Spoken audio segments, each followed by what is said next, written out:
Hi, and welcome to one of my vintage i5 videos. If I look a bit dusty now, I've been around the house moving a few things around, so I do apologise for that. Also, if you're getting reflection down here, 3 little legs, that's my tripod the camera's on, with the sun coming in reflecting onto the glass, so I apologise for that as well. Okay, SANYO, yeah, not a make, you're probably going to think, oh, it's rush out and buy one of them, so that's why I've put it up here today. One of the reasons. The second reason, that SANYO here, it's got the same, actually not the same, it's supplying the chips that this Sansui 331 uses, as well as a few other in their range. I'll come to that in a minute. Just want to quickly give you a brief up on the channel. Thanks for all the subscribers that I'm getting, a few here and there, all helping. Like I said before, that 6,900 isn't really for this, it's for another previous thing I used to do. So now I'm trying to concentrate on the vintage i5. So yeah, if you do like what you see, please subscribe, that's definitely going to help. We'll be putting a video up about, someone did request one about soldering. No, I'm no expert, but I will show you how I solder things and how I get by. I did try and do it the other night, but I had the camera in a complete wrong angle, and when I started looking at what I've taped over the evening, it was worthless. Also, we're taking the lid off. Someone did ask to take a lid off of an amplifier, and have a look inside and how to take the lid off. Pretty straightforward really to most things. But yeah, we'll do a little video, and I will talk a little bit about that during the course of this when I actually take the lids off of both of these and let you look what's inside both. Anyway, coming back to today's video, why have I dug this out? Like I say, it's SANYO, and the reason was because they make the chips, the amp on a chip that fits inside this 331, as well as the 441 and the 221. They do different range of chips. They do STK 14, 15, 16. They do a few different chips, SANYO, as well as other companies. I say they used to. I think they stopped about 20 years ago. Sony used to make them. A little bit about the chip.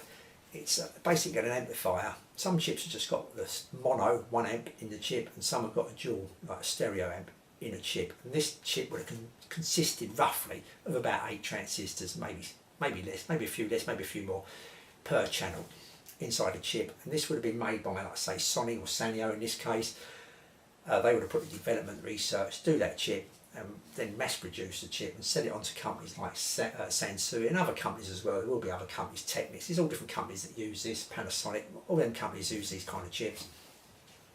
And the benefit for that company is they would have saved the research and development. They would have got a fairly small package, probably about 3 inches by 2, something like that, and they would have been able to stand it upright as well, thus saving space inside the unit. And upright, there's plenty of upright room, so it's not as big a footprint, saving a bit of money on the case. So and they would have mass produced these and obviously made them as cheap as possible, I suppose, at the time.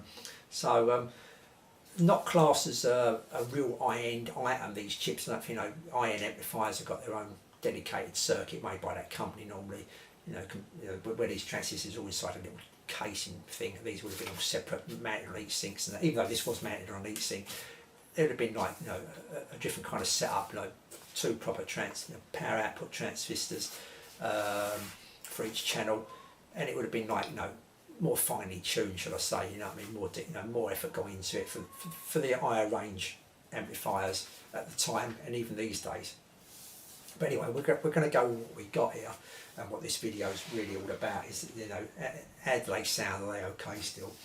And this 331, as reviewed by Stereo Review X, and he also done a comparison of all the XX1 series receivers by Sansui. He gives it quite a good write up, as he's kind of like he uses it quite often, a go-to maybe receiver, as well as the 441. So yeah, that's why I picked this. He would class it as, and a few other people do, as under the radar receiver, that you could probably buy for less than £100, less than $100, where if you bought a Pioneer or Marantz of a similar wattage, similar era, you'll be paying over that. You'll be paying $150, $200, pounds, etc. Yeah, so I bought this SANYO for £40 off of eBay. Not a tip, but how I got it really is that the bloke had it up for £50 as a starting price, £50. And I missed that because I was looking out for one, and I actually missed it. He relisted it, and exactly the same £50 starting price. I noticed that nothing was lit up at all on it. He had it turned off. So I did ask him a question. I said, "Does all the bulbs work?" He said, no, nothing works. He said, it's dull. I said, okay. I went back to him, I said, well, as it's going to need some bulbs, etc., I'll offer you £40. That was with free postage as well. And straight away accepted. So just a little tip, maybe, you know, look around for something that's been relisted, even though it's got a starting bid, try and find a fault maybe, or bid him under, tell him it may need a bit of work or something like that, and you may be able to grab yourself a little bit of a bargain maybe, just you know, something to maybe bear in mind maybe anyway. But anyway, when I got it, there was one bulb working, which was the pointer here, that was still working, so that saved a bit of aggro. I replaced the stereo bulb. It looks a bit too close actually, I'm going to have to put that back a bit. The tuning bulb and the bulbs behind the front fascia there, the numbers. But for some reason these bulbs are quite dull. It's got a bit of light in it at the moment. At night they don't look too bad, but during the day they do look a bit dull, and I've been looking on the internet and they do look a bit brighter in other people's pictures, so I may swap them out actually for LED ones, get a bit more brightness into them at some stage. But anyway, that's something for me to sort out later on. Okay, I'm not too sure if I mentioned the prices. I think I did, about £120 when it came out, 110, somewhere around there anyway. So if I did, I've said it again. What we're going to do is take a look at these inside and compare them, and the reason I brought them out, like I say, to do this review today. If we put them side by side on my kitchen floor, the first thing you notice is that this top on the 3.3 one has been changed. When I got it, it was shot to bits really, the top, so I replaced it with another vinyl. I've got a little video of me doing that, I think, on there somewhere, or fiddling about trying to do it. Not quite come out exactly how I wanted it. I can do it better next time, so when I do another one I'll probably put that video up there in a bit more detail or something. Obviously you can choose your own vinyl and whatever, own design. It's just, yeah, it ain't too bad, it does the job. It's better than what it was anyway. As you can see, next to the SANYO, it's a bit smaller. SANYO's a bit chunkier and a bit more of a footprint there, but anyway, that's that. So if we open up the 331, and as you can see inside, it's quite neatly done in there. It's all nicely, you know, quite compact. One thing I didn't like about it, it's just a slight negative, is that the power supply is right bang next to the main amp. I do prefer, and I think a lot of people do, have a separate power supply away from the amplifier part of the circuit. And obviously the more high-end amplifiers you buy, you will find that the power circuit is away from the amplifier and other parts of the unit. But anyway, they've got to cram it all in here, and that's where it is, and it still stands fine anyway. So we'll take a closer look. It's STK14 in here. It's just a single chip made by SANYO, and it is a stereo amplifier on a chip. Like I say, you know, the main preamp's at the front, and it just gets fed through to the amplifier, and depending what, I mean, obviously the preamp changes the sound quite a bit with the tone controls, but also depending what resistors and capacitors they put around these chips, that will make a slight difference in the characteristics of the sound, and also the power. Get a little bit more power, a little bit less, depending on the voltage as well. But you know, it's just a little bit, so I won't go too much into that. But you get the general idea that that can change slightly as well. Just around that chip, the sound can change, let alone the preamp as well. But anyway, there it all is. And this here is a 11 watts a channel receiver, so it gives that, no, sorry, tell you, it's a 13 watt, 13 watts, no it isn't, let's get this right, it is a 12 watts, it's 12 watts, get it right Mick, it's a 12 watts a channel receiver.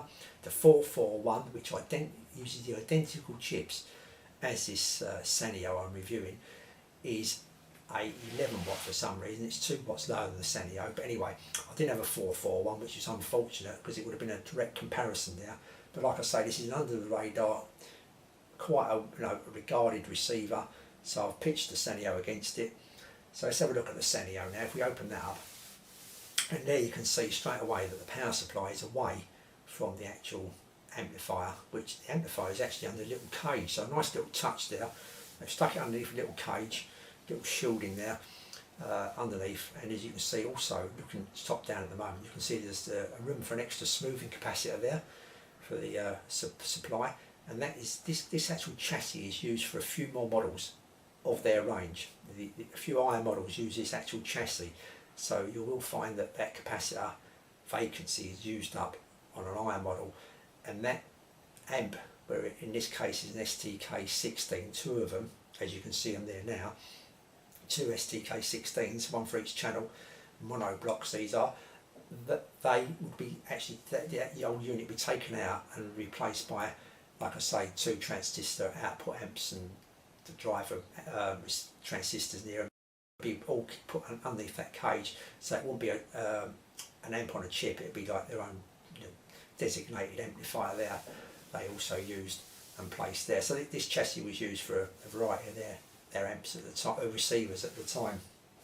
So yeah, it's quite, like I say, it's quite well built, quite sturdy and quite nice. So anyway, let's come away from there. Okay, so yeah, just looking at the front, there's a few extra buttons on there on this particular one, but the more noticeable really is the on-off. It's got a dedicated on-off rather than the on-off through the speakers on this. Also got an unusual button you won't find on many called audio muting, and that just knocks it down, I think 20 or 24 dB. So you've got the music blaring, postman knocks, you press that in, get your parcel or whatever, come back and you're exactly where you left off. The volume, it tones it down, then brings it back up to the volume you was listening to it. And some of these amps, not all of them, sorry, receivers and some amplifiers have got a mic input, and this has, where this one hasn't, and a nice little touch on there also. The volume control is just not just a normal volume control for the mic, not that anyone ever uses it, don't forget they're made in Japan, so this would have been like a karaoke feature for the Japanese, but it actually pulls out to turn it on, so just a little bit more expense there spent on this unit than this by SANYO. So yeah, it's a quality unit, you know what I mean, for SANYO. It's one of their quality products, you know what I mean, like I say, not a renowned company, but a quality unit. If we do a sound comparison now I won't go too much into it, I just want to give a general kind of feeling. I mean, I don't listen to 3 or 4 different tracks and tell you the vocals of this and that, like Stereo Review X has. You know, he's got a dedicated ear for that, and he knows what he's talking about there. I'm just going to give a general opinion of what I felt they sounded like. I mean, this is Stereo Review X, and quite a few others do give this as a sweet, smooth, sweet sounding amplifier, which it is. I totally agree with it. It's a smooth, sweet, nice sounding amplifier. I did notice that this one here, even though it's 1 watt less, I did have to have the volume considerably higher than I did on this unit. This extra 1 watt sounded much more than 1 watt. You know what I mean? It's a more bigger sound. It's a bigger sound. It's a bigger sound than this. But this sounded nice. This is a nice unit. You know what I mean? Like I say, under the radar unit, it's nice. Everything sounded nicely on it. Vocals, the bass, treble, also very smooth, sweet and smooth. You call it very, very smooth and sweet. I mean, it may not be everyone's taste. This kind, some people might want a bit more dynamic to it. You know what I mean? A bit more different sound to it, but you know, a bit more oomph to it or whatever. But this is nice. Don't get me wrong. This is nice. But you know, people say you could listen to this all day long. You know what I mean? And it's true. You could listen to this all day long and you know, forget about it, kind of thing. It's one of them kind of sounds. Not got so much oomph to it, like, if you know what I mean. With this amplifier here, like I say, it uses the same chips as the 441, so it would be nice and interesting to see what the 441 actually sounded like. Unfortunately, I haven't got that receiver at the moment. If I do get it at some stage, I will stick a video up and compare them. But like I say, SANYO makes these chips. Wanted to see what they did with that. Did they improve the sound? What kind of differences did they make? Like I say, the first thing you notice, you'll get more oomph to this. It's a bigger volume. You know, it's definitely bigger. What I will say quickly is just about the radios of both of these. Just quickly about the radio on this one. First of all, it sounded nice. The radio, everything there sounds nice. You know what I mean? This is nice sounding, and also I've played CDs as well as vinyl. I must mention that as well. I forget to mention the vinyl. I do play vinyl for it, and it sounded nice. Everything sounded nice in here, vinyl and CD and radio wise. All 3 of them sounded nice. So we go. Just want to get that one out of the way. Go on to this one now. The first thing you're going to notice is the smoothness. It's smooth as this, not quite as smooth as this, just a tad less smoother than this, just a tad. It's got a little bit more grit to it, It's not quite as smooth, like I say, as this one. The sweetness, you're losing a little bit of the sweetness as well. You're losing a little bit of it. It's hard to say, if you put it in percentage wise, it's hard to say, but say 10%, 15%, you're losing the smooth and sweetness, maybe just a more of this sweetness. I said, the sweetness is using just a little bit more sweetness and smoothness compared to this here. But what you are gaining, you're losing that, but it's a little bit of a counterbalance here. While you're losing that, you're getting a little bit more detail. You are getting more detail. I say a little bit. You're getting 20, 30. You're getting more detail here. You're hearing a few more things. It's coming out nicer. It's a bit more through the range, but mainly on the treble. You notice it as well. The treble, you know, the cymbals and stuff like that. He's noticing well. You're definitely noticing a bit more detail here. The bass drums and that a little bit more detail. The guitar sounds nice. You know what I mean? It does sound nice on it. It's just got a little bit more detail to it. It really has. So and the radio. Let's go over to the radio. The radio is a little more open than this. It's a bit more open than this. It's got a nice sounding radio on there as well. The tuner sounds nice. Vinyl. Like I say, I keep forgetting the vinyl. The vinyl, that sounds nice as well. It's got a nice preamp there for the vinyl. A phono stage, should I say. Nice phono stage for the vinyl. Both of them have, but this one just got a little bit more to it. A little bit more to it on here. All in all, this is a nice receiver. It really is. Like I say, you're going to pick this up £50–60. If you can't get one of these, or you've got one of these and you like the sound of this is not a million miles away. And it's got a bit more oomph to it. It's got a little bit more oomph and a little bit more detail. So I think if you see one of these, it's definitely worth considering. You know what I mean? It's definitely worth looking at. When you compare this, you can go and buy Marantz of a similar wattage. I don't know, the 2215 or something like that. And you're going to have to go and pay out £150–200, and you can pick this up for £50–60. It's definitely worth a pick up. You know what I mean? I do like this a lot. It's really nice, this amplifier, this receiver. I keep calling them amplifiers. I'm sorry about it, but yeah, this receiver does sound nice. Like I say, everything about it. I'm just making sure I haven't lost anything. Yeah, a bit more power to it. A little bit gritty, a little bit more gritty than this. Only a little bit. I'm only talking about little bits, but more detail. You definitely notice the detail. Vinyl radio, it all sounds nice. Yes, yeah. So yeah, it's pretty much covered. I mean, I've gone a long way around it, but I just wanted to say that, like I say, Sanyo got the same chips. They're supplying the chips for these other receivers here. The main chip, it's not like supplying a chip that just does the power supply or something like that. You're talking about what you're buying it for, the actual sound. The actual sound, the amp chip, is being supplied by Sanyo here. So yeah, I'm not saying all their stuff's good, but this particular receiver, I haven't got any of the upper range ones. They do some higher range ones, but they've made a really good job of this here. So yeah, you're getting a solid, well built, nice unit here for quite cheaply. Like, you know what I mean? Definitely worth looking out for. Things like I say, a make that people put aside and forget about, so to speak. So that's my opinion on here. Like I say, it's only my opinion, and it would be interesting maybe if Stereo Review X does at any stage get one of these and compares it to his Sansui range. Like I say, knowing that it's the same chips used, like I say, the same chip in this, same two chips is being used in the 441, the STK 16s, and I think they also use it. They do use their Sanyo chips in the the AU amplifier, the AU 2200, and I think off the top of my head that uses the same chip as this, and it's also in the 441 as well. A pair of them, one for each channel. Anyway, I hope you find some of that interesting somewhere along the line. You maybe learn a bit about, you know, different companies using different other companies' chips and all still doing hi-fi. And you know, even though this was lower end hi-fi at the time, obviously these receivers, like I say, £120, and I've been looking at some of them still sold for, like back in the day, £800 and £900. So yeah, still at the bottom end of the market, but still sound nice. I mean, this is definitely like worth buying than running out and buying a £200 system or £300 system off of Amazon. Anyway, I'll say thank you for watching, and I'll see you all soon.